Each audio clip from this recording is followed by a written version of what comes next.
Now, if you have goals, which I'm hoping that you do, make sure you write them down. And it's good to have written goals, but what's even better than that is to have some visual goals as well. So the visual images are going to help back up your written goals, which is what a vision board really is. So this is my vision board. I don't know if you like it or not, but I like sharing it, so here it is. And it's really cool because every time I look at this, I get quite emotional. It gives me a lot of power. And this is my other one. I think it's pretty cool. So let's get started. I'm going to teach you some ideas on how to construct one. So first of all, it's good to understand that a vision board is everything about how you want your life to look, feel, and be. And I'm going to try and help you guys by sharing 8 lifestyle categories that's going to help give you some ideas on how to build your dream board. So the first one is health and fitness. Health and fitness to me, for example, was an image of someone that's really healthy at the supermarket grabbing like an apple or grabbing some fruits and vegetables because I know that I didn't get enough fruits and vegetables in my diet. Another part of health and fitness for me was having the word protein on my vision board because I knew that I didn't eat enough meat, or sometimes I forget to have my protein shake, because I get really lazy. So seeing protein on my vision board will kind of remind me, hey Henry, stay congruent with your goals and go make sure that you get your fruits and vegetables and meat today. So what are some of your health and fitness goals? And I'm talking about your appearance, your skin, the way you feel, the way you're gonna look next year. Because I don't know about you, but I love ice cream. And every now and then when you get tempted to have some ice cream, I look at my vision board and there's that picture of like health. There's pictures of all my lifestyle and my health goals.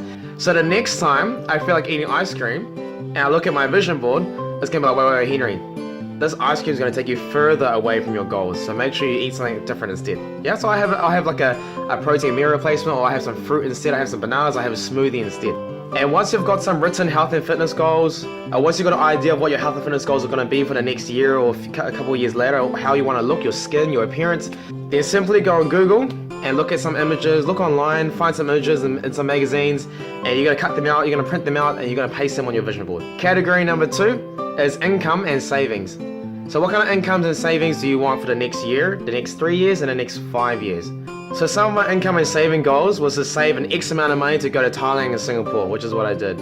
Another income and savings goal that I had was to reach 6 figures and 7 figures. So the 7 figures is still on my vision board, but the 6 figures I've finished, so now I've chucked it in the box where the dreams have come true. And income and savings for you could be reaching a certain promotion in your job, it could be reaching a certain income, it could be reaching a certain savings for a specific reason. Anything income and savings. Category number 3 is living environment. So this is when you wake up. So if you woke up 1 year later, if you woke up, let's say 5 years later, if you woke up 5 years later, what would you smell? What would you hear? What would you see?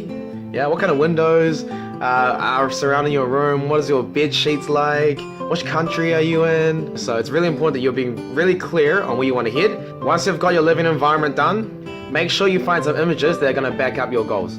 Idea number 4 is relationships. And when I say relationships, I'm talking about friendships, I'm talking about family, I'm talking about workmates and colleagues. Do you want kids in the future? Some relationships for me was to make sure that my friends were really positive, my friends were very empowering. In the future, all my friends are people that are trying to support me and trying to help me towards my goals as well, And they're big dreamers themselves. Another one was like, I wanted friends that are like healthy and fit, like they care about their fitness. They don't have to be really fit, but they care about their fitness at least. I liked friends that traveled, so I was really specific on what kind of relationships I wanted to create in the future. So now we're on to number 5, and this is probably one of my favorite ones because it's travel and adventure. So what are some travel goals that you have? So I put down every country I want to go to, and it doesn't matter like how unrealistic you think they are. Put it down anyway because you're going to surprise yourself.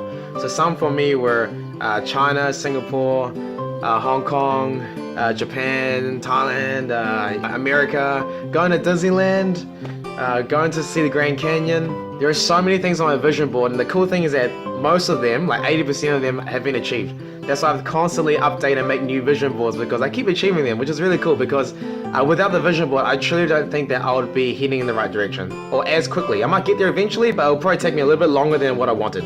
This is probably the part where you're sitting there thinking, man, my goals are a little bit unrealistic and it gets a little bit scary. Yeah, good. I hope your dreams scare you because your dreams should be a bit scary, yeah? Anything that's worth having is going to take a little bit of hard work. So let's just understand that right now. But we can make it work. We can make it work. 5 + 1. Yeah, you got it. 6. Number 6 is stuff. What kind of stuff do you want? This is more possessions.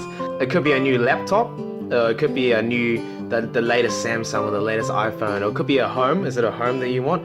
Is it a motorbike? What kind of things do you want to have? Do you want a certain branded t-shirt? Do you want to have some sort of collectible item from overseas? Do you want a boat? One of my goals is to have lots and lots of fishing rods. So last year I bought lots and lots of fishing rods. I'm also a huge fan of Lemony Snicket, A Series of Unfortunate Events. I want to own all the books. So that's on my vision board as well. Next one, number 7. This is personal development. This is the growth journey that you want to go on. So who do you want to become? Because I know that the person I want to be, I'm not there yet. I'm not that person that I want to be yet. What will the you be like next year, in 3 years time, in 5 years time? The ultimate version of yourself. So for example, I want to speak on a big stage one day. So I'm going to have an image of a huge audience on my vision board. What kind of seminars do you want to attend? What kind of books do you want to read? What kind of growth opportunities do you want to experience around the world? What are some ways that are going to help you get there? What's going to help develop you into being the ultimate version of yourself? Yay! Congratulations, you've made it to the last one, number 8. And this one is about dreams and goals. So this is really anything that you've missed out, anything that you want in your life that you feel like you've missed out that wasn't in all the other ideas and categories. So what goals and dreams do you have? One of my biggest goals is to retire young. That way I can just travel the world and hang out with the people I want as many times as I want. Something else that I really like is to travel and not worry about the money. Because a lot of times when you travel, it's like, oh, I'm forced to go backpacking, or I can only afford 2 days at Disney, not 3 days, or I can only afford this, not afford that. I can't buy that, I can't take that home, or I can't take an extra luggage because it costs us much more money, you know. So one of my reasons for being financially free is so that when I do travel, I have the choice of doing whatever I want. I have the choice of buying whatever I want without looking at the paycheck. Now, at first that sounds really unrealistic, but you know what? We've made it happen, you know, and it can happen for you as well. Now that you know why it's so important to have a vision board, which is the way you want your life to look, feel, and be through those powerful images, and now you have some good ideas on how to create them by finding images on Google or magazines, having it all written down so you can actually go search for the images later on and compile them. The last one is, where can you put your vision board? Where are some places you can put your vision board? So for me, I have my vision board, one of them on my toilet. I have another vision board in my room. I have a vision board in my lounge. I have my vision board on my screensaver. Yeah, it's different images. I have my dreams and visions on my phone. I have it as my wallpaper. Sometimes I'll have images scattered in my car. Not to say my car is messy, but it's kind of cool to have your dreams everywhere. Here's mine again, just to bore you with it. Some stuff that I've already achieved. Some stuff on where I want to go, who I want to be, the people I'm surrounding myself with. So after this, I hope you go on to making an incredible vision board, a vision board that really speaks to you, that makes you feel some sort of positive energy, and it helps you pull you closer towards those goals. I'd love to see your vision board, but until then, I'll see you next time. Life is great.